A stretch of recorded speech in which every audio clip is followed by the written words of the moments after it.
Lesson 2, what are fungi? Let's take a look over at the reading guide to your left side here.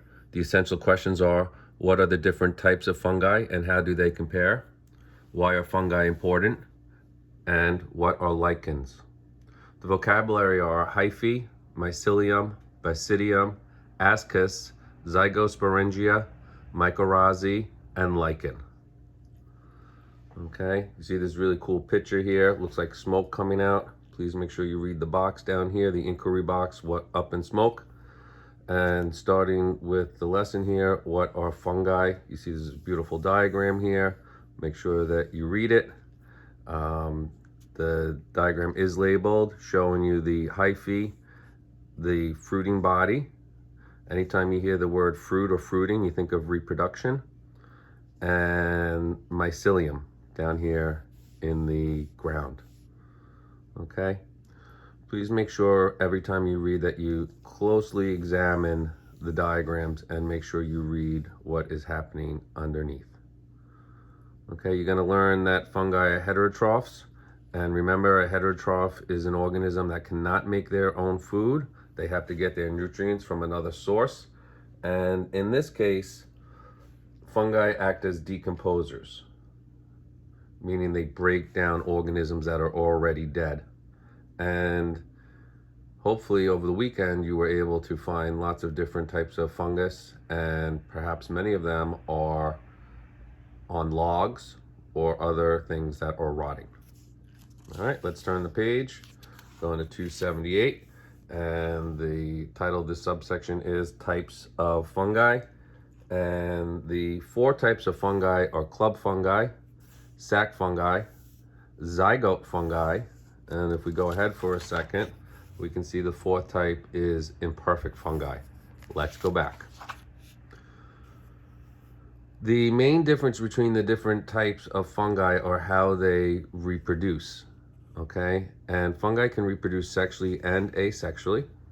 And club fungi actually have a structure called a basidia, and that is where you find the reproductive cells, which are called spores.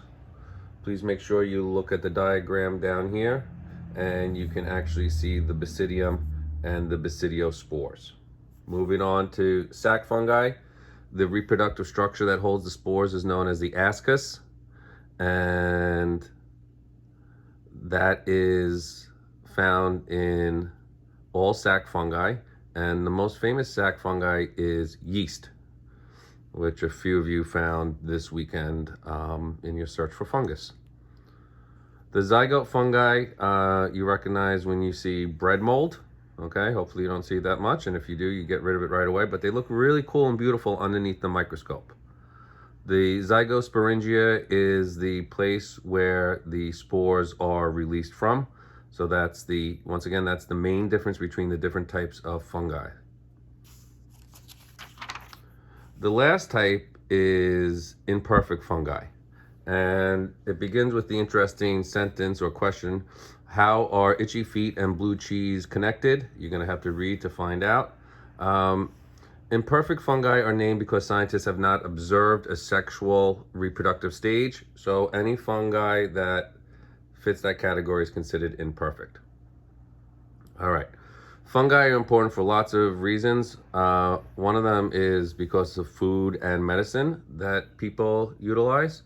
Another one is they act as decomposers, and you can check out this picture down on the bottom of page 281.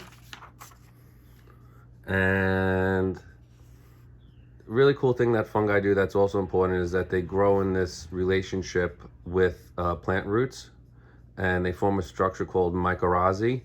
And definitely check out figure 15 on page 282, and you can learn more about how the hyphae of the fungus live in such a way that they help the plants grow better. Okay, I mentioned medicine before. Penicillium is the name of the fungus that was discovered. Really cool story of how it was discovered accidentally. And penicillium makes the drug that you may have heard of called penicillin. And penicillin is a very common antibiotic, which means that it kills bacteria.